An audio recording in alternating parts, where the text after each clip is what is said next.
வந்ததுலேருந்து கேள்வியா கேட்குறான். இவன் வந்தா என்ன செய்வான்னு கேட்குறீங்க அதானே? அதை செய்வோம் இதை செய்வோம் இந்த பொய்யான வாக்குறுதிகள்லாம் எப்பவுமே கொடுக்க மாட்டோம்.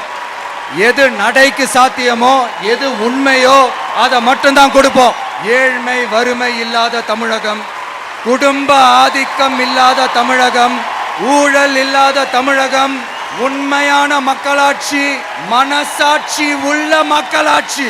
கான்ஃபிடென்ட்டா இருங்க, நல்லதே நடக்கும், வெற்றி நிச்சயம். விஜய் உங்க விஜய் உயிர் வரனா